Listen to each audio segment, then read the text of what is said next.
Bueno, buenas tardes. Me gusta siempre empezar puntual, aunque haya algún rezagado que se incorpore ahora en estos 5 o 10 próximos minutos, como suele pasar. Lo primero, como siempre, agradecer al MUPAN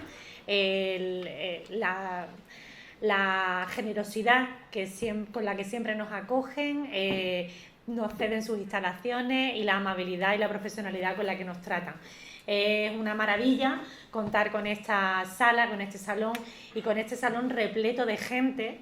Es una inmensa alegría contar con un salón un jueves por la tarde, casi primaveral, después de las lluvias de la semana pasada, contar con un salón casi repleto para hablar de un libro que habla del valor de los libros, de un ensayo que ha sido toda una revolución y que me llena de felicidad absoluta el hecho de que haya causado este revuelo entre los lectores y en el sector editorial.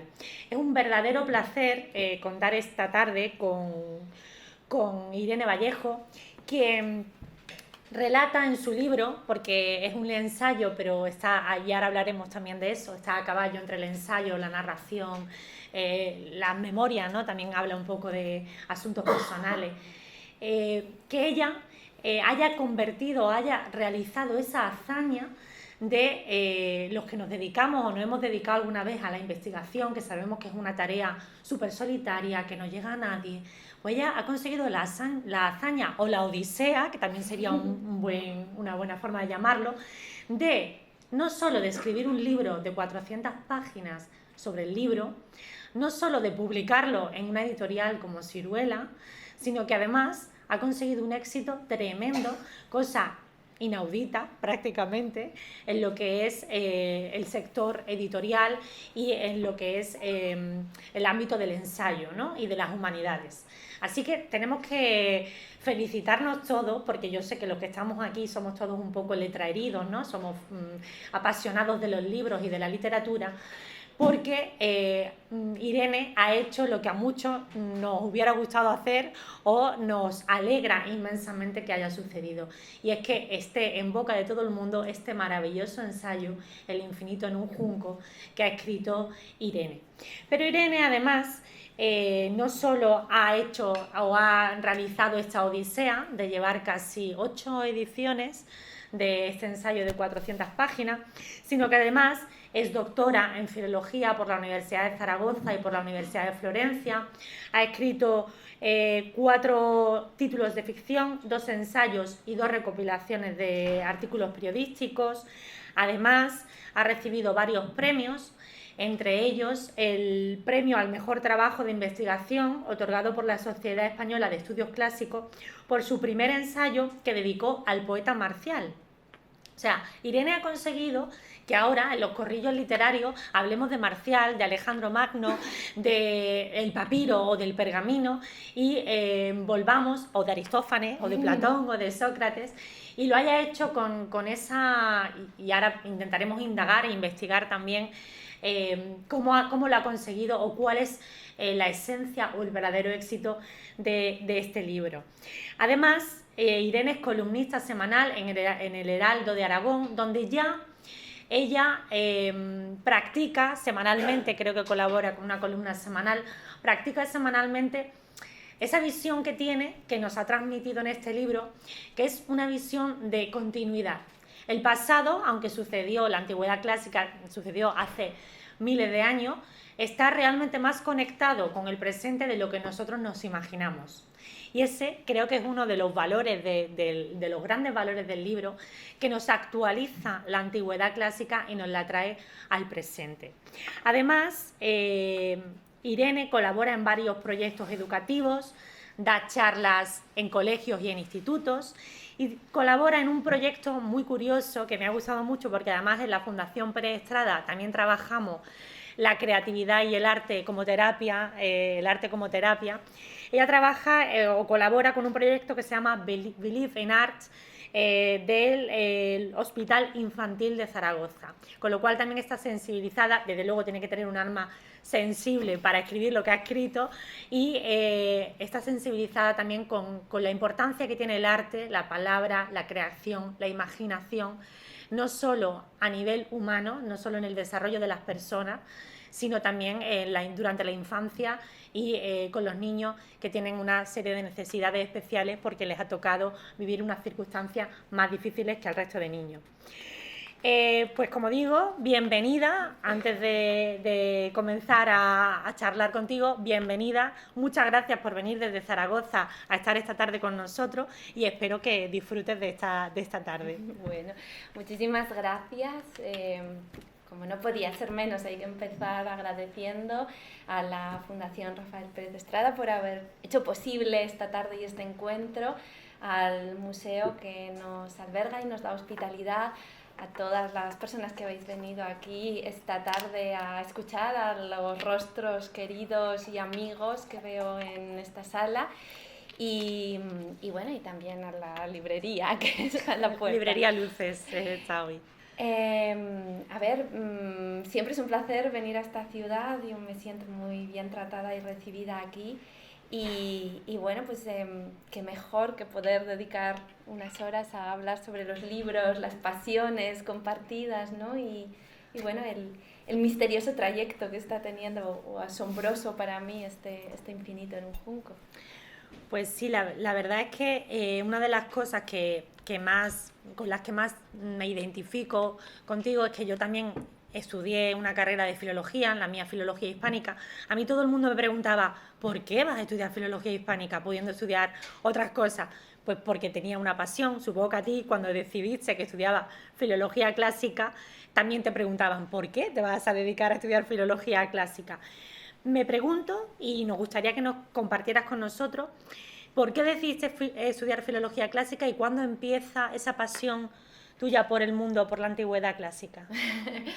A ver, la pasión y el deslumbramiento por el mundo clásico, por la mitología clásica, empezó en mi infancia. Y bueno, está unida a una serie de recuerdos muy, muy entrañables.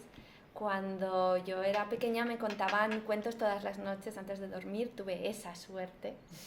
Y bueno, todos me gustaban y todos me mantenían despierta. Desde luego, si me contaban cuentos con la intención de que me durmiera, era un fracaso absoluto porque mis ojos se abrían y no había posibilidad, ni yo tenía piedad hasta que acababa la historia, ¿no?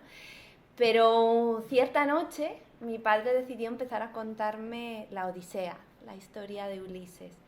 Y bueno, seguramente él no sabía que aquella noche estaba decidiendo el resto de mi vida. Pero así fue, ¿no? Empezó allí un deslumbramiento absoluto por esa historia que todavía sigo creyendo que tiene casi todos los ingredientes de la literatura, ¿no? y de la vida humana, ese deseo de aventuras, de riesgo, de peligro que a todos nos llama, porque ¿quién no ha querido salir al viaje, ¿no? A navegar en lo literal o en lo metafórico, a descubrir nuevas tierras, a conocer diosas, luchar contra los peligros, pero en medio del ajetreo de la vida, ¿quién no añora el hogar, ¿no? El lugar seguro, el refugio, la protección, Ítaca? Bueno, pues yo creo que esas dos tensiones están ahí en la Odisea, y siendo yo tan pequeña, ya conmovió algo en mi interior, ¿no? Y me enamoré absolutamente de esa historia, del mundo mediterráneo, de los barcos, del mar, del agua, de las islas, de las mitologías. Y bueno, pues me convertí en una mitómana absoluta. Toda la familia empezó a regalarme libros de mitologías, de mitología griega, de mitología romana, nórdica, oriental, y fueron llegando una detrás de otra. Y bueno, pues todo eso fue cimentando un placer de la lectura que yo creo que estuvo al final detrás de la decisión de estudiar filología clásica, porque al final yo me dejo llevar por las pasiones, por la curiosidad, por el interés.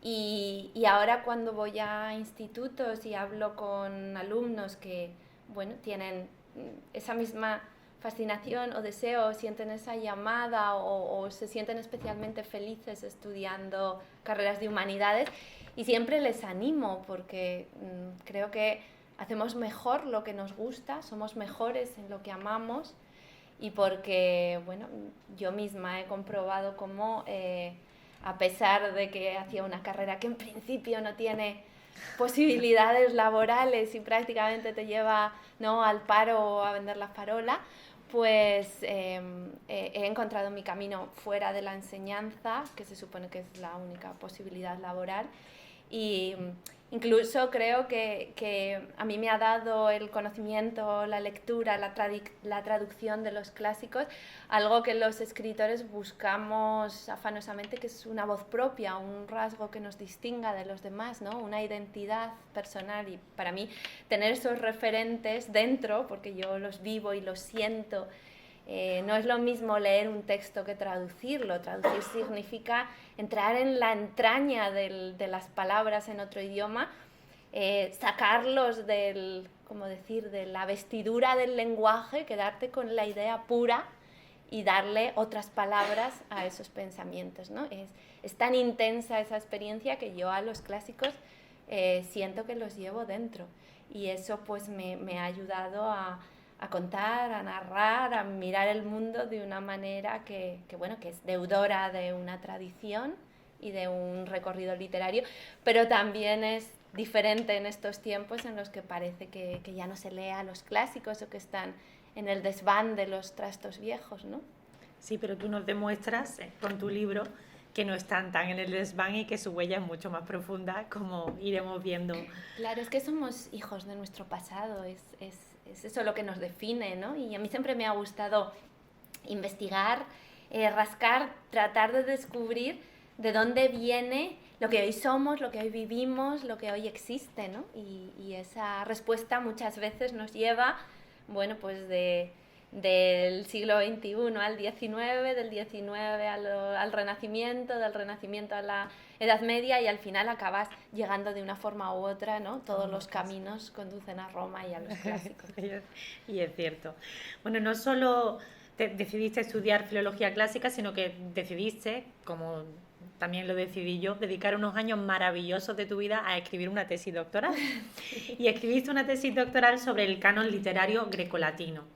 Me gustaría que nos recomendaras qué obra crees o qué autor crees que es fundamental de ese canon literario, que todos como personas deberíamos leer para tener ese referente, ¿no? ¿Qué libro? Yo sé que es muy difícil quedarse con uno, pero ¿qué libro nos dirías a todos los que estamos aquí que deberíamos leer sí o sí, porque va a ser un referente en nuestra vida? Y además también preguntarte, porque estamos en el ciclo Mujeres de Libro de la Fundación, si había en ese canon tuyo, grecolatino, muchas mujeres, o por lo menos algunas. Muchas no podía haber porque no han llegado tenía muchos textos escritos por mujeres, por desgracia, apenas fragmentos, añicos, pequeñas piezas de una espléndida tradición que se ha perdido en el camino, ¿no? A ver, claro, hay textos maravillosos en la antigüedad, que bueno, no son todos para los mismos lectores, ¿no? Esto es un poco como el enamoramiento, no todos nos vamos a enamorar de los mismos textos. Yo recomendaría, precisamente para estos tiempos que estamos viviendo, leer a Heródoto, porque creo que Heródoto es una persona con un temperamento muy especial, que tampoco ahora abunda, por desgracia. Alguien que en un mundo polarizado como era el suyo, como es el nuestro, era capaz de mirar al otro, al extraño, al extranjero, al diferente, con absoluto respeto, ¿no? Y eso falta hoy. Me encanta cuando veo el espíritu con el que ese viajero se lanzó a Egipto, a Persia. Los persas eran los grandes enemigos y adversarios de los griegos, ¿no? Habían luchado en la guerra, se habían enfrentado, los persas habían intentado conquistar Grecia, y aún así, con qué curiosidad, con qué alegría, ¿no? Él viaja por el mundo escuchando las historias, tratando de aprender lo más posible de los otros, reconociendo lo arbitrarias que son las costumbres y los aciertos que tienen otras personas lejos de nosotros, y qué cosa tan extraña es la identidad, ¿no? Y qué cuestionable en el fondo. Además es un gran narrador de historias, entonces él inventó la palabra historia, ¿no? Y las va encadenando, le encantan los cuentos, las novelas, todo lo fabula y le encanta, yo me lo imagino escuchando relatos de los sacerdotes egipcios, de los sabios persas, de los viajeros, de las rutas de camellos en aquel mundo, ¿no? de aquel comercio en el desierto y las viejas caravanas. Lo imagino como un hombre ávido de historias, de conocimiento, de encuentro, de conversaciones y eso me encanta. Es una obra fascinante las historias de Heródoto. Bueno, la verdad es que hay que advertir y le viene bien a los libreros que hay en esta sala, que hay unos cuantos, que cuando coges el libro de El infinito en un junco te salen 20 libros o 30 libros más que comprar, Sí. porque vas anotando todos los que va diciendo Irene y los quieres leer todos. No sé si nos dará tiempo en esta vida o necesitaremos alguna más. Bien, un libro, El infinito en un junco, sobre la historia y el valor del libro, monumental, o sea, has defendido el valor del libro por encima de todo, en un momento en el que se proclama su desaparición en el papel, y ahora hablaremos también de eso. ¿Cómo surge la idea de escribir ese libro, El infinito en un junco? Sí, pues yo creo que el motor fue precisamente ese, ¿no? La rebeldía ante tantas predicciones de desastre, de fin de época, de apocalipsis, ¿no?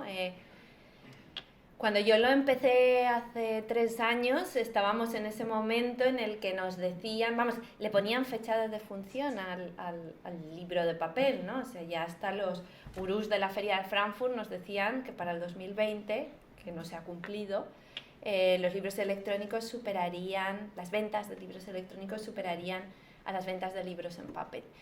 Y claro, aunque siempre tienes la sospecha de que, estos son hasta cierto punto campañas publicitarias con las que intentan convencernos de que compremos pantallas y nuevas tecnologías y nos hagamos con el último cacharro que han inventado para que rasquemos el bolsillo, aún así, aunque tenía esa sospecha, pues es cierto que claro, hablaban los expertos y eso despierta un cierto respeto, ¿no? Y yo veía, ¿cómo decir?, una cierta tristeza, una sensación crepuscular a mi alrededor entre la gente que amaba los libros, pero que se creía que realmente estaba viviendo un fin de época, ¿no? Y que ese mundo tan amado se terminaba ya. Y entonces yo dije, no, pues yo contracorriente y frente a todas las predicciones y frente a todos los profetas, yo creo que no, yo creo que esto no se va a cumplir y que no va a ser así. Y arriesgándome, como siempre he arriesgado, ¿no? Digamos, pues sostener una hipótesis de futuro que se iba a poner a prueba tan rápidamente, ¿no? En los próximos años, pues decidí escribir este ensayo como un acto de rebeldía y de esperanza, ¿no? Porque cuando contemplas la historia del libro en toda su extensión, no solo la década anterior o hace 20 años, sino los 20 siglos de existencia del libro de páginas, este códice que se llama en términos técnicos, pues lo que yo veía era un superviviente, un objeto que ha atravesado épocas muy difíciles, épocas de pobreza, de guerra, de saqueo, de analfabetismo, épocas de escasez material, épocas de oscuridad cultural, de persecuciones, de guerras religiosas, de censura, de totalitarismos, y a pesar de eso sigue aquí con nosotros, ¿no? Y entonces yo pensé, bueno, si realmente ha pasado por épocas tan duras, y además ahora hay más libros que en ningún otro momento de la historia, que en ningún otro siglo, de verdad tenemos razones para firmarle el certificado de defunción. Y entonces yo pues busqué en el pasado, que es donde siempre creo que hay que buscar las claves para entender el futuro, pues busqué en el pasado los argumentos con los que, bueno, o digamos las constantes que a mí me permitían conjeturar que el libro va a tener todavía una larga vida, ¿no? Y por eso esa historia de 20 siglos de una aventura, porque yo lo considero una aventura, ¿no?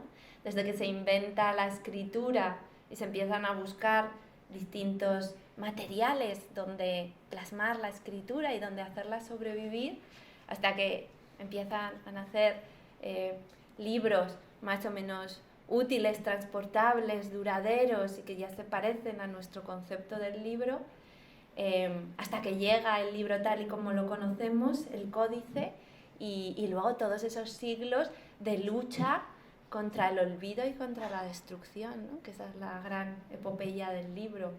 Y creo que al margen de una historia de aventuras, es también un canto a la supervivencia del libro, ¿no? A cómo el libro sigue vivo porque nos salva, y cómo se ha organizado una cadena de personas a lo largo de los siglos que no se conocían y que tampoco respondían a ninguna llamada ni a ninguna consigna, pero que espontáneamente, por amor, esa cadena, esa bella cadena, ha sostenido y ha mantenido vivos los libros.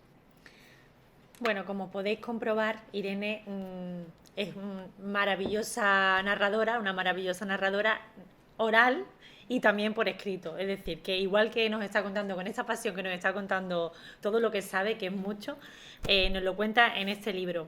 Yo comentaba al principio que una de las claves que yo creo que tiene el libro para haber tenido tanto éxito, aunque ahora también lo hablaremos contigo, a ver tú qué opinas, es el estilo en el que está contado, la forma en la que cuentas.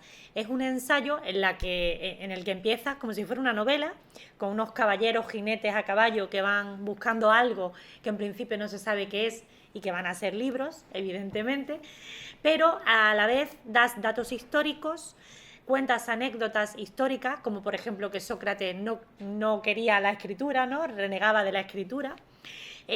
Cuentas también anécdotas personales, como lo que has comentado de que tu padre te leía cuentos y cómo empieza ese gusto por la narración o por la oralidad y por la mitología en esa época tan temprana. Y a la vez conectas de repente con el Nobel se me ha ido el nombre, a Bob Dylan, con series de Netflix o con películas actuales. O sea, haces una mezcla en la que vas narrando de una manera que casi nos estás contando una cantidad de conocimiento y de cultura que has atesorado durante muchos años, pero es de una forma tan sencilla y tan directa que nos reconecta con ese pasado. ¿Cómo fue ese proceso de escritura? ¿Cuánto tiempo has tardado en hacerlo? ¿Y cómo decidiste mezclar elementos que a priori en un ensayo, por lo menos en un ensayo, lo que conocemos por el ensayo aquí en la tradición hispánica, nada tendrían que ver? Sí. Bueno, a ver, es que a mí me parece que el ensayo lleva en el nombre mismo, en la palabra ensayo, la idea de prueba, de búsqueda, de intento, de experimento, ¿no? Al final en el teatro ensayamos, o en el cine se ensaya una escena antes de rodarla o antes de representarla, ¿no? El ensayo es la prueba, la indagación, es la búsqueda misma.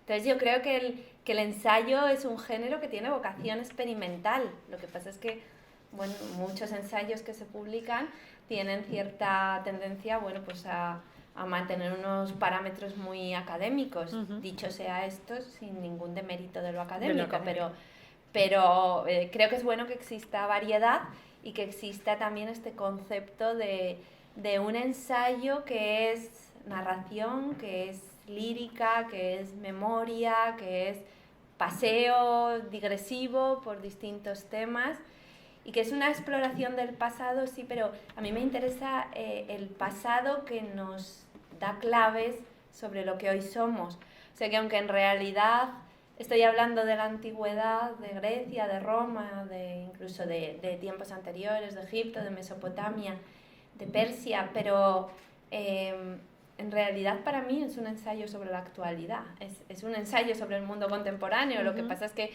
desde una, digamos que retrocediendo muchos pasos para que la perspectiva sea amplia, ¿no? Como cuando vamos a hacer una fotografía y empezamos a dar pasos hacia atrás para que el objetivo capte una imagen más amplia. Entonces, esa era la idea, ¿no? Un poco inspirándome en Montaigne, que al final es el inventor del ensayo, pues él escribía con curiosidad, con pasión, en diálogo constante con otros libros, con otros autores, y él tiene una voz muy peculiar, ¿no? Es una voz que te hace sentirlo muy cerca a Montaigne, que piensas que cuando tienes el libro entre las manos, que es como si te estuviera hablando al otro lado de la mesa mientras estás tomándote un café o unas cervezas, ¿no? Y esa proximidad de su voz me interesó mucho, ¿no? Cómo se puede trabajar en la literatura escrita un registro oral, ¿no? Un registro que te haga sentir que alguien te cuenta un cuento como los que a mí me contaban de niña por la noche junto a la cama, ¿no? Que es alguien que tienes cerca y que te está contando una historia, ¿no? La fascinación con la técnica del cuentacuentos, que sabe que tiene que mantener la atención de quien escucha. Lo mismo nos pasa a los escritores, ¿no? Hay que darle al lector una razón por la que quiera pasar la página y seguir ahí, ¿no? Y no se escape, pues eso, al móvil, a las redes sociales, a Netflix, a Movistar, a lo que sea, ¿no? Ahora hay tantas opciones de ocio. Entonces es esa sensación de decir, bueno, yo voy a contar historias, muchas historias, una detrás de otra, voy a hacer que sintamos cerca, ¿no? a todos esos personajes, muchos de ellos anónimos, que nos han precedido en este amor por los libros, ¿no? Y que de alguna manera son nuestra familia, porque compartimos eso con ellos, desde egipcios de los que nada se sabe, momias egipcias que se hacían envolver con papiros, con los versos o los fragmentos de los libros que más amaban para irse a la otra vida, ¿no? Digamos con esos textos, envolviendo su cuerpo, o sea, se vestían con una túnica de palabras, ¿no? Sí, y eso lo comparas precisamente con el boom que hay ahora de tatuarse, ¿no? Que mucha gente se tatúa en la piel textos, claro, o frases. O versos o referencias, o sea, realmente tenemos una relación especial con las palabras y con los libros, ¿no? Porque no son simplemente objetos en su sentido material. Con los libros entablamos relaciones casi amorosas, y eso cuando hablas con las personas que leen mucho te das cuenta cómo utilizan el vocabulario del amor, ¿no? Los libros que amas, los libros que te seducen, que te apasionan, estamos siempre hablando de eso, ¿no? De seducción, de pasión, de amor. Es una relación muy especial la que tenemos con las palabras, con el lenguaje, con los relatos, ¿no? Y todavía hoy seguimos diciendo que hay que leer la realidad, ¿no? Que una cara franca y simpática y abierta se lee como un libro, ¿no? Decimos como un libro abierto, alguien que no tiene dobleces ni rincones, ¿no? Oscuros. En fin, el concepto ese de leer la realidad, de construir un relato, ¿no? En política tan importante, o sea, en realidad lo que da sentido a nuestras vidas son los relatos, ¿no? Con los relatos construimos el sentido, y eso es tan importante en la vida.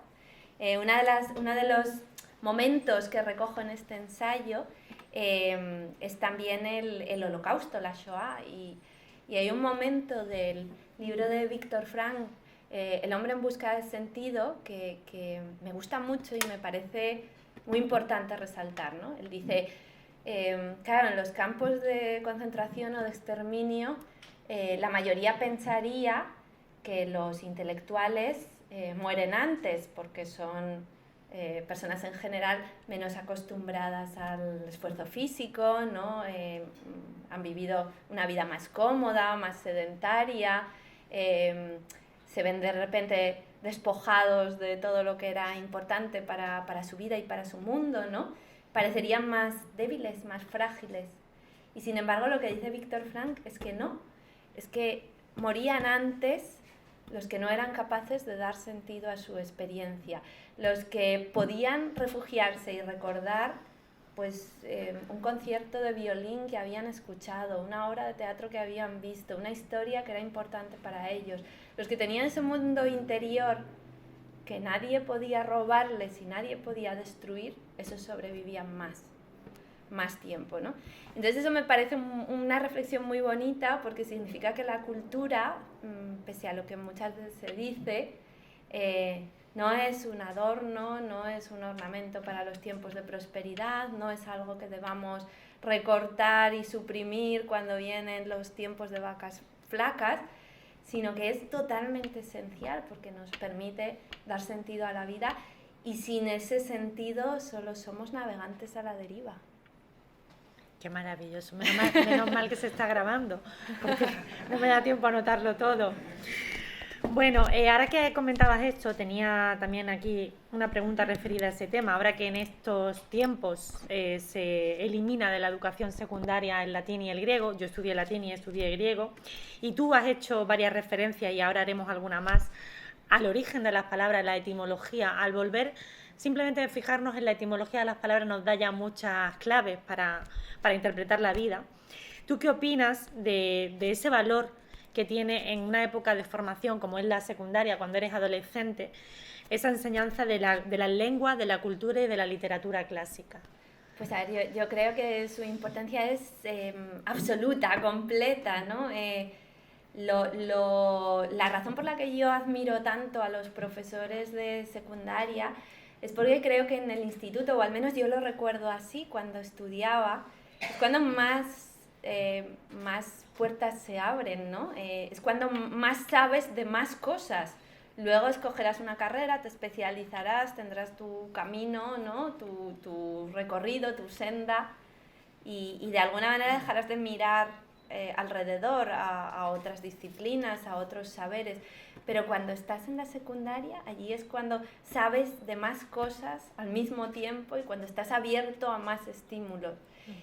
Muchas cosas, si no se dicen, ¿no? Si no se tiene un contacto directo con ellos, si nadie te las descubre en esos años del instituto, ya probablemente la vida no te volverá a poner en contacto con ellas nunca más, ¿no? Salvo que ya las busques, las quieras y tengan algo que ver con tu profesión.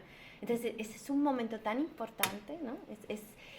Creo que no hay que privar a la gente de la oportunidad de enamorarse, ¿por qué no?, del latín y del griego y de descubrir todo lo que dice de nosotros mismos, de nuestra lengua, de nuestro pasado, de las historias fundamentales, ¿no?, que nos han construido y que todavía siguen teniendo éxito, porque los guionistas de Hollywood, de las películas de superhéroes y de aventuras, lo que tienen encima de la mesa es un manual de mitologías, ¿no?, basado en las investigaciones de Joseph Campbell.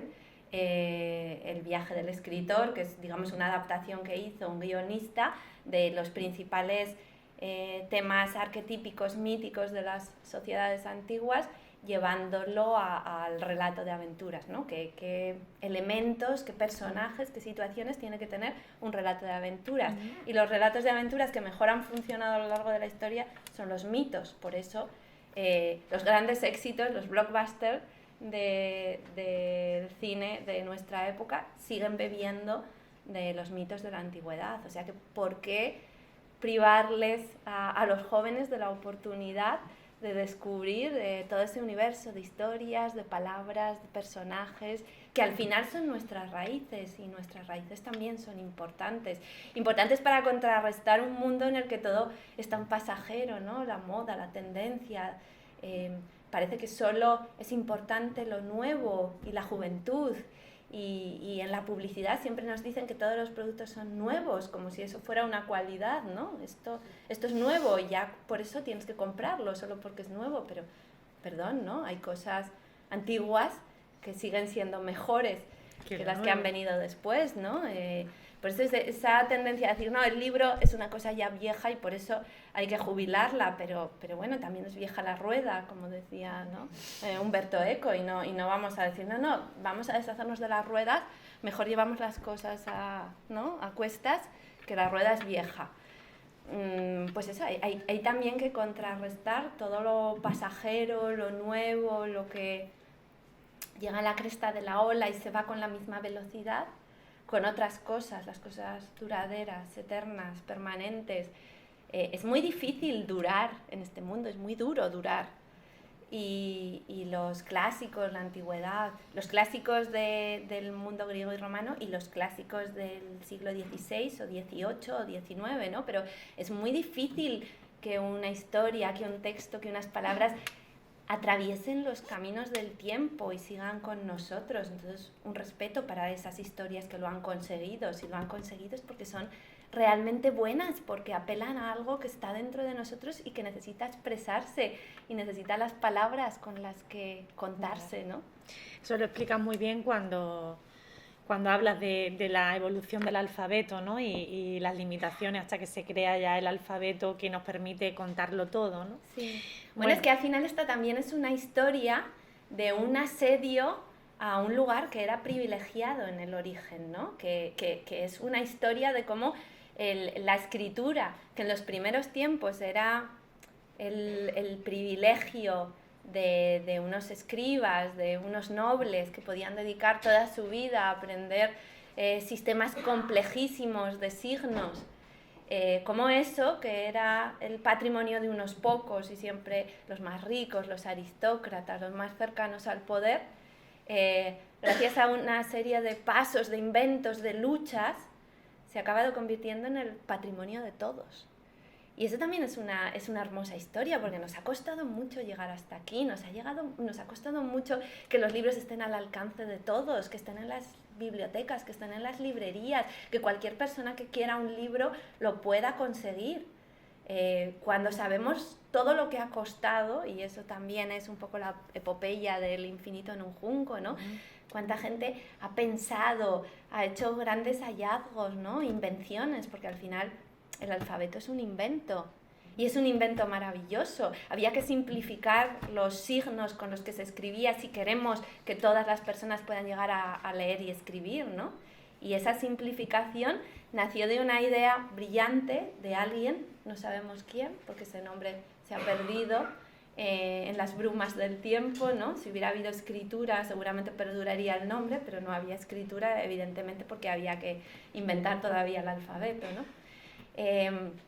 Fue alguien que dijo, bueno, y si en vez de dibujar, porque al final la escritura es dibujo, ¿no? Si en vez de dibujar las cosas, que son casi infinitas, valga la referencia al título, no es publicidad, si las cosas que son infinitas, como hacían los egipcios, pues un dibujo para la madre, para el río, para el agua, para el diente, vale, pero es que las cosas que hay en el mundo son casi infinitas, entonces se necesitan muchísimos signos. Aquellos escribas tenían que tener en la memoria miles de signos y de combinaciones de sentido y de significado. Algunos empezaban a ser fonéticos, pero otros eran representativos, eran jeroglíficos y ideogramas, ¿no?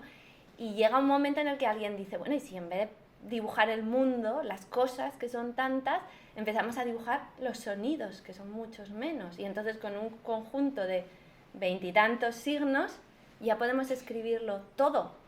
O sea, pasar de dibujar el mundo como si fuéramos pintores dibujando un cuadro, pasamos a hacer la partitura del lenguaje, pasamos a ser músicos en vez de pintores. Y esa idea es fantástica, es fabulosa y está en la base de todo.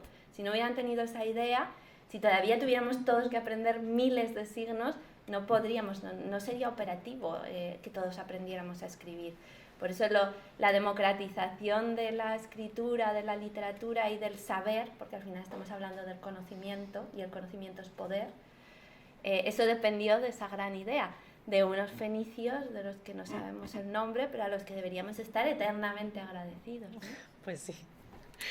Bueno, tu libro, El infinito en un junco, es precisamente lo que tú has dicho, una epopeya al libro como objeto, como el objeto que da unidad y continuidad a toda la humanidad, que además almacena todo nuestro saber, todo nuestro conocimiento, nuestros pensamientos, nuestras emociones, lo almacena todo, en los libros está todo.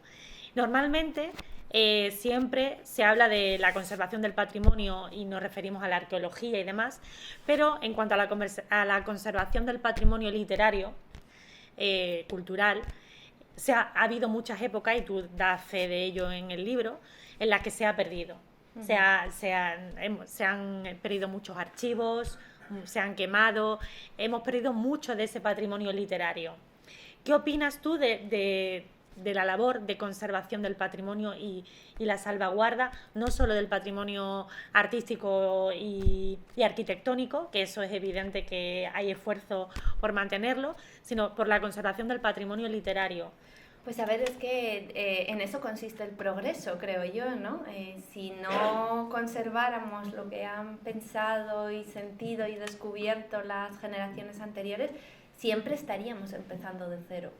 Entonces es muy importante y de hecho el progreso y la aceleración de la historia han llegado cuando ha existido el libro o alguna forma de conservar, ¿no?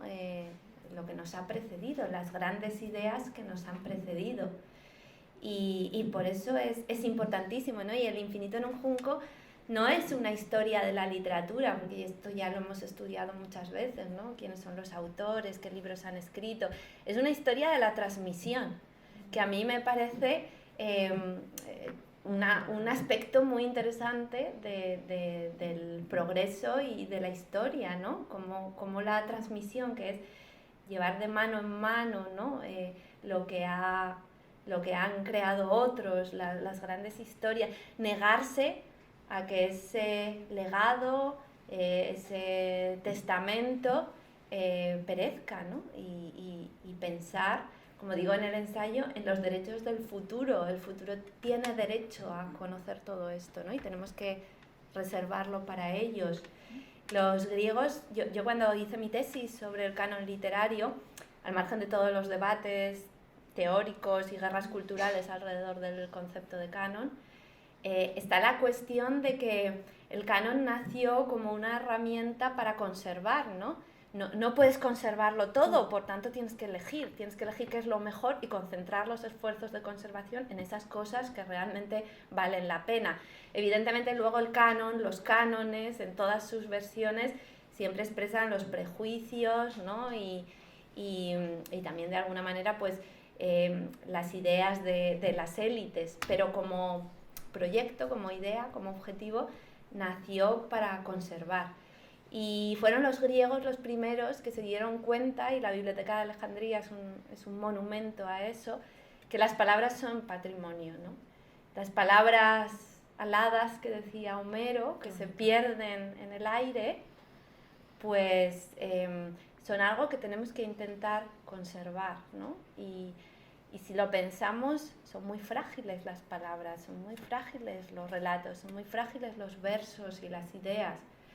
Pero hay allí siglos de un esfuerzo continuado para que eso pueda conservarse, ¿no? Y buscando materiales, ideas, evoluciones tecnológicas, desarrollos alfabéticos, la enseñanza, que ha estado ahí también ampliando el espectro de la gente que leía y escribía, y el esfuerzo de muchísima gente anónima para que eso pudiera suceder, ¿no? Que el lenguaje, que las historias, que los libros, que los relatos no desaparecieran, no se extinguieran, no se desintegrasen en el aire. Es cierto que tengo que decirte, a raíz de lo de la conservación del patrimonio literario, que me ha dado mucha envidia cuando contabas en el libro que estabas con el libro, el pergamino de Petrarca, sí, en Florencia, ¿no? Sí. Esa es una de las cosas que tenía que comentar, porque luego, cuando acabemos, me tienes que contar ese momento. Imagínense en la biblioteca del Palazzo Melchior Riccardi en Florencia con el pergamino de Petrarca, ¿no? Y poder tenerlo en tus manos, tocarlo, y gracias a esa conservación, ¿no? Del patrimonio que otros han decidido antes. Tu libro traza puentes, y los libros trazan puentes entre el pasado, el presente y el futuro. Y leyendo tu libro nos damos cuenta que hay muchas cosas que ya estaban ahí inventadas, como tú bien has dicho, y que la historia es cíclica. Ahora vivimos una nueva revolución, que es la revolución digital, en la que yo creo que comparto la misma opinión que tienes tú, de la convivencia, ¿no? Pero Sócrates, ya lo he comentado antes, decía que no a la escritura. Ahora hay muchos que dicen no a las nuevas tecnologías, y hay muchos paralelismos entre el pasado, el presente y el futuro. ¿Tú eres apocalíptica o integrada, según Eco? Yo soy optimista, que es una categoría aparte. A ver, creo que, o sea, lo que he comprobado es que a lo largo de la historia llega una nueva tecnología y siempre se la recibe con mucha resistencia, ¿no? Pasó con la escritura, pasó con la imprenta, parece mentira, pero también hubo muchos intelectuales que dijeron que la imprenta era una máquina diabólica. El mal. Sí, sí, sí, y que con esto iba a acabar la cultura tal y como la conocíamos. Y bueno, existe un miedo muy arraigado a los cambios. Y eso se ha repetido a lo largo de la historia, ¿no? Lo nuevo, que por un lado nos atrae, por otro lado también nos asusta. Y hay muchas reacciones ahora, en este momento histórico que estamos viviendo, que se explican por el miedo a lo nuevo, ¿no? Y una especie de nostalgia de momentos históricos que no son como los queremos recordar ahora. Pero bueno, esta es otra cuestión para dejarla de lado. Pero quiero decir que siempre hay ciertas resistencias, fuertes resistencias ante lo nuevo, ¿no? Y luego está por otro lado esta tendencia que tenemos a hacer planteamientos competitivos, como si fuera o el libro de papel o el libro electrónico, ¿no? ¿Esto por qué? Están juntos, conviven y tienen cada uno sus utilidades, sus ventajas y sus desventajas. Y yo creo que es cuestión de contemplarlo sin complejos, sin idolatría a las nuevas tecnologías y las pantallas, que no necesariamente por el hecho de ser pantallas son mejores. Es decir, también es verdad que estamos incorporando muchas tecnologías a nuestra vida por el hecho de que son novedosas, ¿no? Son atractivas, pero nos están haciendo la vida más difícil. Eso es así, las estamos recibiendo todas con los brazos abiertos, cuando a veces también tendríamos que ser un poquito más cautos, ¿no? con lo que nos traen.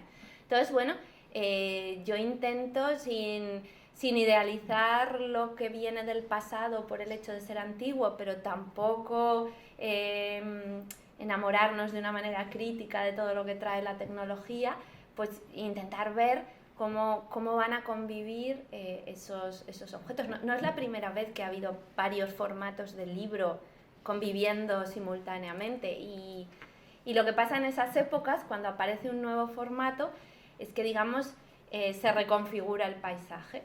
O sea, el viejo formato se especializa en unos usos y el nuevo asume otros. Y entonces hay una convivencia, no una competición. Y eso me parece muy interesante, porque estamos siempre cayendo en esa dialéctica de o lo uno o lo otro, o mamá o papá, o el libro electrónico o el libro de papel. No, los podemos tener todos, no hay por qué elegir, ¿no?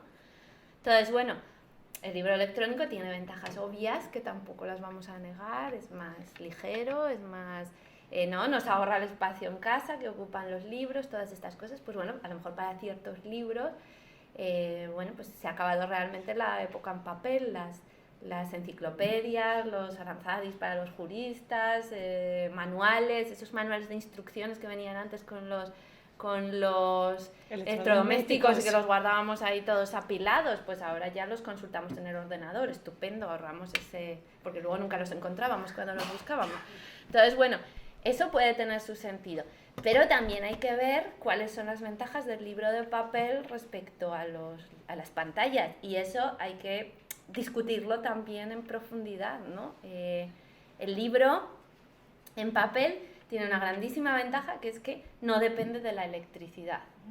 Eso lo tenemos que pensar, porque pueden venir momentos en el futuro en el que haya problemas de suministro o cortes eléctricos o problemas, y en general un libro electrónico, si se nos acaba la batería, adiós.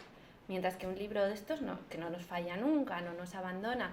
Pero en el fondo, más allá de estas consideraciones más superficiales, nos tenemos que plantear qué pasa si en algún momento el acceso al conocimiento, como está pasando ahora con internet, etcétera, que nos lo venden como muy democrático, y es verdad que en ciertos aspectos democratiza, pero depende de las compañías eléctricas, ¿no? Y ellos tienen la clave. Si en un momento en el que el precio de la electricidad aumentase mucho, podría hacerse prohibitivo para ciertas personas el acceso al conocimiento, a las ideas, a las palabras, a los relatos, ¿no? Mientras que los libros de bolsillo son todavía asequibles y es difícil que dejen de serlo, ¿no? Hay además muchas editoriales, muchas imprentas, mientras que las compañías eléctricas pues tienen más o menos un monopolio y pueden controlar los precios. Entonces, bueno, son cosas que tenemos que tener en cuenta, ¿no? Qué peligros hay en las pantallas. Amazon, pues a Amazon le compramos libros electrónicos y está muy bien, pero tenemos que ser conscientes de que nos espían. O sea, ellos saben lo que leemos, saben los libros que compramos, saben si los leemos o no los leemos, saben si los terminamos o no, saben lo que subrayamos, lo saben todo. Si es que además no lo esconden, cuando estás leyendo te dicen, no sé cuántas personas han subrayado este párrafo, ¿no? Pues si te lo están diciendo, o sea, estamos controladísimos. Claro, ahora eso no parece ningún problema, pero ¿qué pasa si en algún momento empezamos a tener problemas de censura? Que nos tienen controlados, que saben lo que leemos y saben lo que no leemos.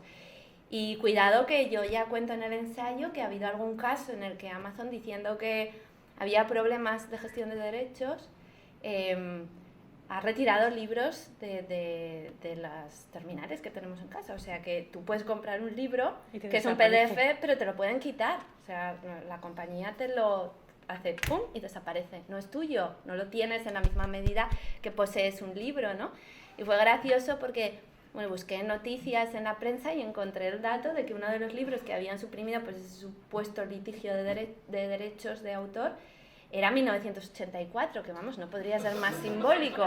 Tú tienes en tu aparato 1984 y ¡boom! Te lo quitan. Te lo quitan, que parece propiamente el Gran Hermano actuando, ¿no? Y claro, la gente le devolvieron el dinero, eso es cierto, que habían pagado por el libro, pero los que estaban trabajando para, bueno, que se estaban haciendo trabajos académicos, cosas, tenían ahí sus notas, sus subrayados, sus fragmentos, todo perdido, todo perdido. Eso con un libro de papel no es fácil que te pase. Pero bueno, vamos a suponer que en un momento dado Amazon dijera, pues por mis intereses económicos, estratégicos, comerciales, yo no quiero que se lea este libro, y lo borra de todas partes, y no podemos hacer nada para defenderlo, ¿no? Mientras que, a ver, los libros no van a venir a quitárnoslo casa por casa. Entonces, bueno, todo esto son cosas que creo que debemos reflexionar antes de decidir qué opción tomamos, no por prejuicios culturales ni nada, sino realmente pensando un poco lo que conlleva bueno, pues cada tecnología, cada formato y lo útiles o peligrosos que puedan ser para nuestra vida. En general, tenemos que elegir entre comodidad o libertad. Yo creo que la libertad está del lado del libro de papel, la comodidad está de parte del libro electrónico. Luego cada uno decide qué es más importante. Bueno, pues yo voy a formularte ya la última pregunta y ya luego cedemos la palabra al público, que seguro que sé que hay mucha gente que ha leído el libro y que tiene párrafos y párrafos subrayados, y seguro que hay más de una pregunta. Y quisiera acabar con una cita tuya respecto al nacimiento del alfabeto, donde dices, y cito a Irene, el alfabeto fue una tecnología aún más revolucionaria que Internet. Construyó por primera vez esa memoria común, expandida y al alcance de todo el mundo. Ni el saber ni la literatura completa caben en una sola mente, pero gracias a los libros, cada uno de nosotros encuentra las puertas abiertas a todos los relatos y a todos los conocimientos. El libro viene de la palabra latina liber, libertad, no es casualidad, y me gustaría acabar preguntándote si leer nos convierte en personas más libres. Bueno, gran pregunta. Nos da la oportunidad de convertirnos en personas más libres. Luego depende también del uso que cada uno hace de las ideas y cómo las asume, cómo las adopta, cómo las desarrolla y cómo las plasma luego, porque se trata de convertirlo en acto, ¿no? En forma de ser y de vivir. Pero yo creo que sí, es una oportunidad de libertad.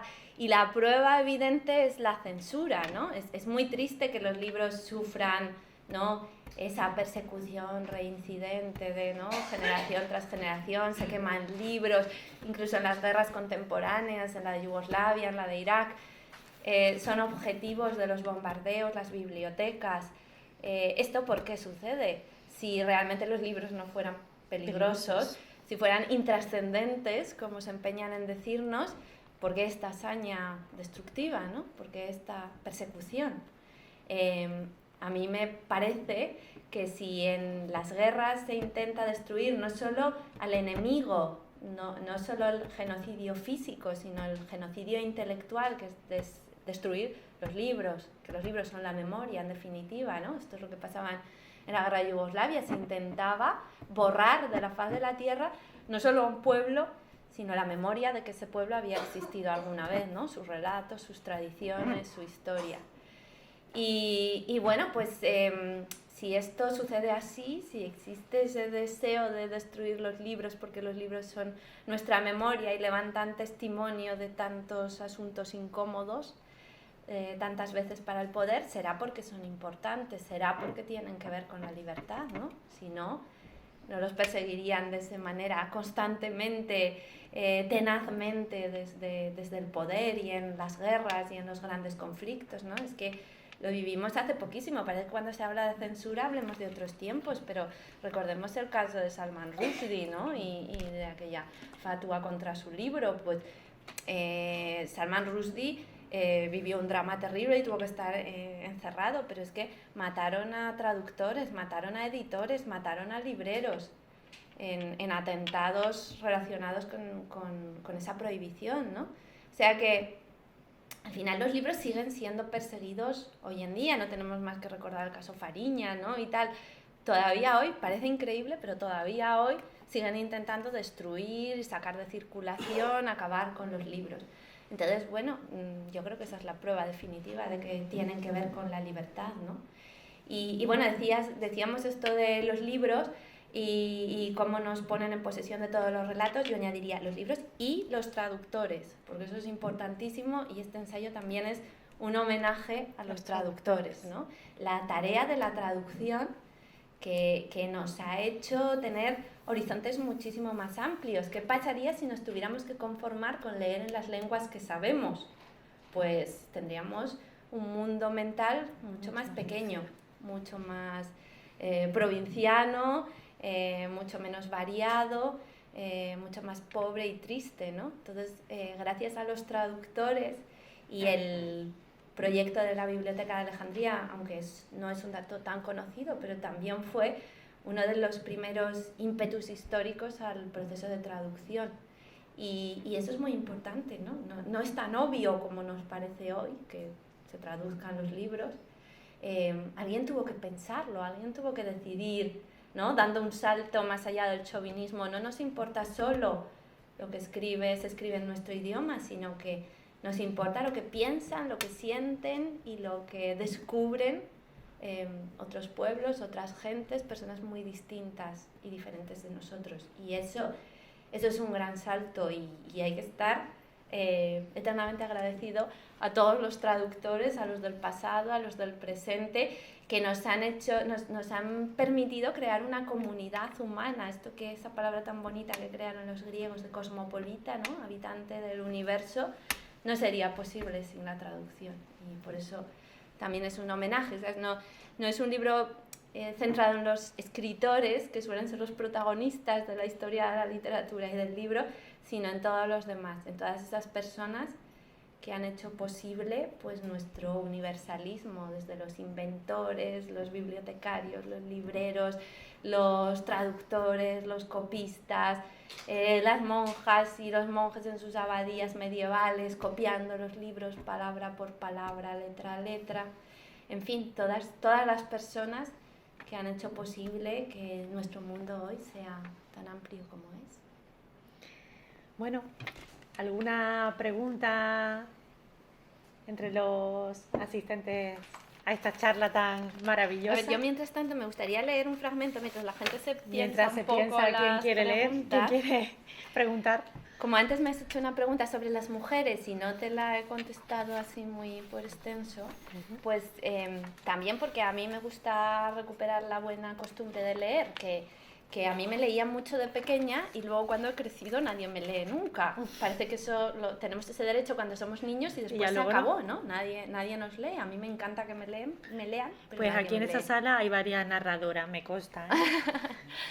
Pues también para que se vea cómo está escrito el ensayo, no en términos teóricos, sino así concretamente, pues un texto que he escrito sobre sobre las mujeres que cuentan historias. Porque aunque es cierto que han quedado muy pocos textos de escritoras antiguas, de hecho en el canon antiguo prácticamente la única era Safo, pues sin embargo yo sí que quiero hacer un homenaje a todas esas mujeres desconocidas que han contado cuentos, que han sido las depositarias de la memoria familiar, que en las noches de tantas infancias alrededor del fuego han contado cuentos, han contado historias, han recordado a los abuelos y a los antepasados y han mantenido vivo ¿no? la sed de relatos. Y bueno, pues este texto, que es un homenaje a todas esas mujeres de las que no hay recuerdo, no hay memoria, pero han hecho una tarea, ¿no? Muy oscura, pero esencial para el mantenimiento de la memoria. Y el fragmento son 3 parrafitos de un capítulo, Mujeres que tejen y cuentan. Mi madre me leía libros todas las noches, sentada en la orilla de mi cama. El lugar, la hora, los gestos y los silencios eran siempre los mismos, nuestra íntima liturgia. Mientras sus ojos buscaban la página donde la víspera abandonamos la lectura, la suave brisa del relato se llevaba todas las preocupaciones del día y los miedos intuidos de la noche. Aquel tiempo de lectura me parecía un paraíso pequeño y provisional. Después he aprendido que todos los paraísos son así, humildes y transitorios. Desde tiempos remotos las mujeres han contado historias, han cantado romances y enhebrado versos al amor de la hoguera. Mi madre desplegó ante mí el universo de las historias susurradas, y no por casualidad. A lo largo de los tiempos han sido sobre todo las mujeres las encargadas de desovillar en la noche la memoria de los cuentos, las tejedoras de relatos y retales. Durante siglos han devanado historias al mismo tiempo que hacían girar la rueca o manejaban la lanzadera del telar. Por eso textos y tejidos comparten tantas palabras: la trama del relato, el nudo del argumento, el hilo de una historia, el desenlace de la narración. Devanarse los sesos, bordar un discurso, hilar fino, urdir una intriga. Por eso los viejos mitos nos hablan de la tela de Penélope, de las túnicas de Nausicaa, de los bordados de Aracne, del hilo de Ariadna, de la hebra de la vida que hilaban las moiras, del lienzo de los destinos que cosían las nortas, del tapiz mágico de Sherezade. Aunque ya no soy aquella niña, escribo para que no se acaben los cuentos. Escribo porque no sé coser, ni hacer punto. Nunca aprendí a bordar, pero me fascina la delicada urdimbre de las palabras. Cuento mis fantasías ovilladas con sueños y recuerdos. Me siento heredera de esas mujeres que desde siempre han tejido y destejido historias. Escribo para que no se rompa el viejo hilo de voz.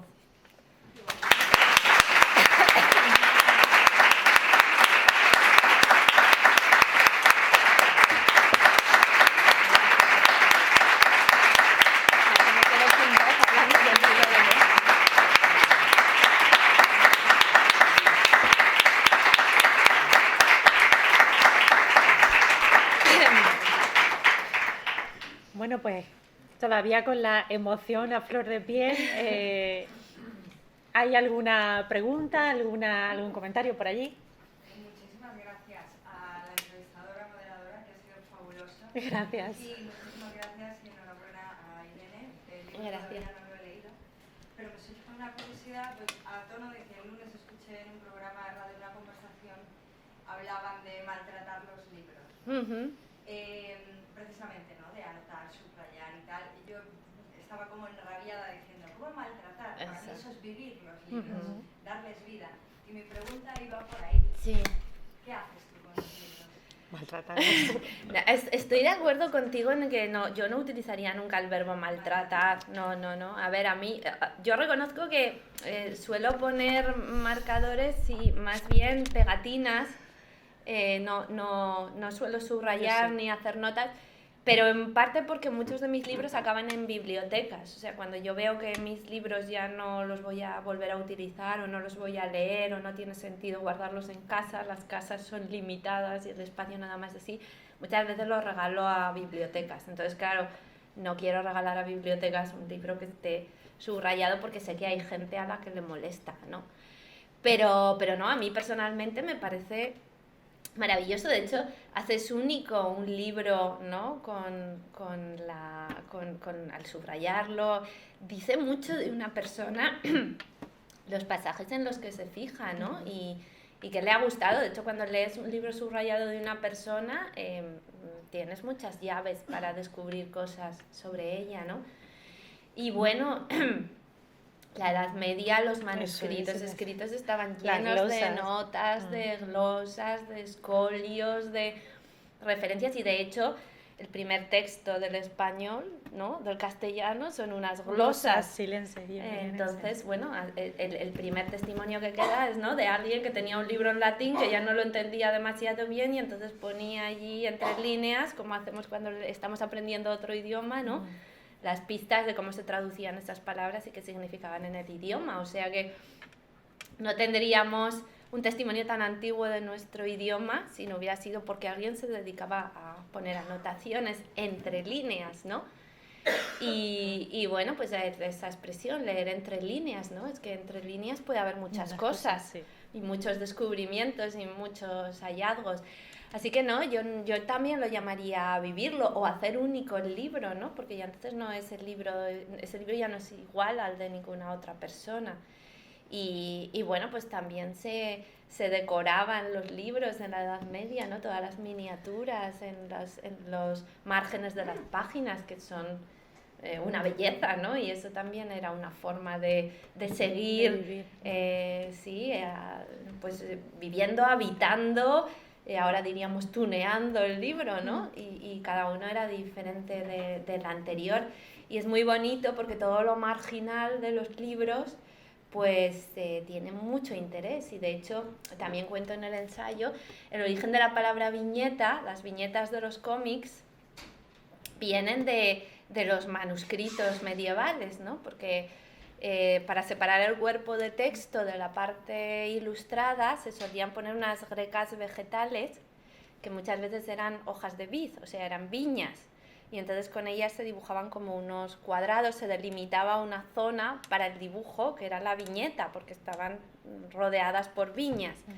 Y de allí, de esa marginalidad del libro, es de donde nace el cómic, la novela gráfica, ¿no? El primer origen de todo eso está allí, en la parte marginal de los libros. Entonces, fíjate, si hubieran sido ahí diciendo, no, el libro no se toca, pues todo lo que nos habríamos perdido, ¿no? Sí, allí. Antes citaba 1984 y he recordado que en el libro hablaban de un diccionario que estaban inventando en el que solamente se van a emplear 200 palabras para que nadie empleara ni una más y la mente un poco se relajara y no se reflexionara tanto, ¿no? A mí ese libro me encantó, pero la verdad es que era bastante triste y muy apocalíptico, ¿no? En tu libro es todo lo contrario, muy refrescante, porque no solamente hablas del pasado de las palabras, sino que de alguna manera reivindica el futuro de las palabras, ¿no? Y hablas del proyecto Rosetta. Sí. ¿Nos puedes hablar un poquito de ese proyecto? Sí, bonito. A ver, sí, es una idea muy bonita, ¿no? Porque al final todo se origina en la piedra Rosetta que fue esencial para descifrar el lenguaje, el idioma jeroglífico, ¿no? La escritura jeroglífica. Porque claro, es muy difícil descifrar una escritura olvidada si no tienes traducciones. Volvemos otra vez a la importancia de las traducciones, ¿no? Cuando se ha perdido en la memoria de una lengua, si tienes un texto donde un fragmento está traducido a otro idioma, pues puedes empezar, ¿no? a descubrir, a tirar del hilo, muy bien, ¿no? A investigar, esa tarea casi detectivesca, ¿no? Del idioma, que es también pues recuperar qué se podía estar diciendo, de dónde podían venir las raíces, y bueno, ir descubriendo y recuperando una lengua que se ha perdido y que se ha olvidado. Entonces la piedra Rosetta, que tiene un fragmento o sea que tiene una traducción del jeroglífico al griego, pues permitió establecer esos paralelismos y recuperar la lengua jeroglífica, ¿no? Champollion, basándose en esas... bueno, no pudo ver directamente la piedra, pero bueno, tenía como unos calcos y ahí se basó y entonces gracias a eso hizo el descubrimiento básico, ¿no? Él veía que había unos cuantos símbolos jeroglíficos que estaban rodeados por una forma ovalada que él llamó cartucho, y dedujo, se imaginó que eso eran los nombres de los emperadores, y a partir de ahí ya dijo, pues si aquí pone Ptolomeo, vamos a ver qué sonidos hay y tal, y ya fue desde ahí descubriendo muchas cosas, ¿no? Bueno, pues la piedra roseta, por estar escrita en varias lenguas, en varios idiomas, dio la posibilidad de recuperar un idioma perdido. Como se han seguido perdiendo idiomas, y eso sigue sucediendo, se pierde la memoria o el recuerdo de los idiomas, pues el proyecto Rosetta consiste en hacer es como una especie de disco donde un texto se traduce a todas las lenguas conocidas. De manera que si en algún momento se perdiera un texto, no muy extenso evidentemente, ¿no? Si en algún momento se perdiera la memoria de alguna de esas lenguas, se sabría exactamente, o sea, se tendría como una piedra Rosetta para compararlo con las lenguas que siguen vivas, que se recuerdan, que se conocen, y entonces se pudiera recuperar esa lengua, porque esto es un hecho, ¿no? Los idiomas se siguen perdiendo, ¿no? Y eso sigue sucediendo hoy y es trágico, ¿no?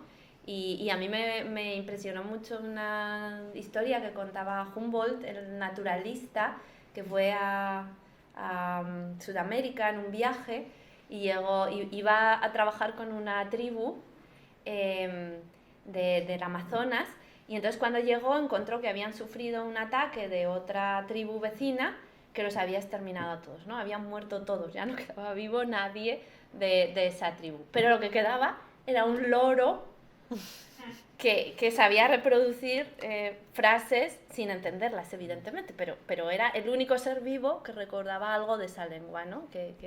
Y entonces él, aunque sabía que probablemente no sirviera para nada, pero estuvo mucho tiempo trabajando con ese loro para hacer transcripciones de esa lengua y evitar que se perdiera totalmente, porque él sentía que eso era como un empobrecimiento de la humanidad, ¿no? Y entonces él fue sacando todas las frases que aquel loro recordaba, que sin saber qué podían significar, pero bueno, al menos para que quedase constancia de esas últimas palabras. Y es una imagen muy potente, ¿no? Como la del loro, que es el último ser vivo que sabe algo de una lengua que se ha perdido. Es que las lenguas, como los pueblos, como el pasado, como el recuerdo, como la memoria, se pueden perder y pueden desaparecer. Entonces, bueno, ese proyecto intenta proteger en lo posible las lenguas, ¿no? Hay algunas que no parece que estén en peligro, pero hay otras que sí, que son minoritarias y que en algún momento podrían extinguirse, ¿no? Entonces, tener esa herramienta que es un registro que permite comparar todos los idiomas, pues bueno, es una garantía de que al menos llegado el caso de la desaparición, pues se podría reconstruir, se podría encontrar el camino para devolverle la vida a esa lengua. Bueno, tenemos tiempo de una más que la ha pedido por allí la palabra. Quería comentar ¿qué opinas tú sobre la posible influencia del formato en el contenido? Pensando sobre todo en el libro digital. Imagino que el libro de páginas, como te has dicho, de alguna forma a lo largo de los siglos ha condicionado longitudes, maneras de abordar la narración o el ensayo que cubieran o que no se quedaran cortos en el formato libro. No se me ocurre otra influencia, pero esa del tamaño me parece bastante evidente. Yo pensaba hace 10, 12 años que el libro digital iba a generar unas nuevas maneras de contar, unas nuevas maneras de comunicar, basadas en el hiperenlace, en las imágenes, que iban a ocurrir más cosas en aquel cacharrito. Sin embargo, esto no parece que haya ocurrido. Bueno, a ver, son procesos largos, es difícil valorarlo tan pronto, ¿no? A ver, sí, evidentemente el soporte modifica el formato, ¿no? las consecuencias de los cambios de formato las podemos estudiar más claramente en los formatos del pasado porque tenemos más perspectiva histórica y vemos cómo ha ido evolucionando, ¿no? El primer gran cambio es el cambio de la oralidad a la escritura y eso transformó totalmente la forma de comunicarse, ¿no? La escritura favoreció la abstracción. En el mundo oral todo es mucho más concreto y eso se ve claramente si hablas si escuchas una narración oral, siempre todo es más, mucho más pegado a la tierra, a la experiencia, a lo concreto, ¿no? Por ejemplo, las enseñanzas en el mundo oral siempre formaban parte de una historia, entonces nadie te decía no seas mentiroso porque acabará volviéndose en tu contra. No, en el mundo oral esa formulación era extraña, nadie lo hubiera entendido. Te contaban la historia del pastor que decía que viene el lobo, y era mentira, y por eso una vez que fue verdad, nadie le creyó y se lo comió el lobo, ¿no? Entonces, esta es la forma de narrar en el mundo antiguo, en el mundo oral. Es mucho más, es la historia de lo concreto, de la fábula, del relato, del cuento, ¿no? De la moraleja. La filosofía por eso pertenece al mundo de la escritura y probablemente no hubiera podido desarrollarse de la forma que lo ha hecho en el mundo oral, ¿no? Luego los distintos soportes del libro evidentemente han transformado, ¿no? El rollo antiguo era mucho más panorámico, ¿no? Y sin embargo la página del libro tiende a fragmentar el texto y entonces por eso han nacido los capítulos, los epígrafes, los índices, todo eso está asociado al mundo del libro de páginas y no en el libro en el rollo, que era todo mucho más fluido, ¿no? En fin, hay muchos aspectos que no hubieran podido existir si no hubiéramos tenido los formatos que tenemos. Y eso lo condiciona totalmente, ¿no? Y está en constante transformación. Ahora sí que hay una cosa muy interesante. Hace poco estuve leyendo en profundidad un informe de la Universidad de Valencia en la que habían hecho un experimento sobre la cantidad de información que retenemos cuando leemos en papel y cuando leemos en pantalla. Y bueno, pues entregaron el mismo texto a distintos grupos de jóvenes y se los entregaron en formato informático, en formato de papel y tal. Y luego les preguntaban por el texto que habían leído a ver qué habían retenido. Y bueno, el resultado del experimento es que retenemos mucha más información en el papel, pero no solo nosotros los que nos hemos educado con el papel, sino incluso los nativos digitales, que tenemos la impresión de que a lo mejor es una torpeza nuestra o el ser los habitantes de un territorio en el que no hemos nacido y no ha sido de nuestra formación, pero no, sucede igual con los jóvenes. Esto parece que tiene que ver con la neurología, ¿no? Que la memoria es espacial y sensorial, y en una pantalla tenemos mucha menos información sensorial porque no tocamos, no está todo situado tan claramente en el espacio. Cuando lees un libro o cuando te examinas de una asignatura, casi visualizas en los apuntes dónde estaba el párrafo del que tienes que escribir. Uh-huh. Y es además como si tuvieras la fotografía, pero claro, en una pantalla las cosas no están en un sitio concreto porque las subes, bajas, cambian, amplías la letra, la disminuyes, pero no hay referencias espaciales tan claras, ¿no? En un libro, cuando buscas algo que te ha gustado, dices, ay, ¿estaba en la página par o en la página impar? Recuerdas, ¿no? ¿Estaba arriba o estaba abajo? Aunque no sepas en qué página, lo empiezas a buscar ya, ¿no? Discriminando un poco en qué parte de la página. Esto con las pantallas no pasa. Y la memoria está relacionada con lo espacial. Entonces, no es una cuestión de torpeza o de falta de habilidad de los que no hemos nacido en el mundo digital. Así tiene que ver con el funcionamiento de nuestro cerebro, que no cambia tan rápido como las tecnologías, ¿no? Y el hecho es que todavía captamos más información, entendemos mejor lo que leemos en papel que lo que leemos en pantalla.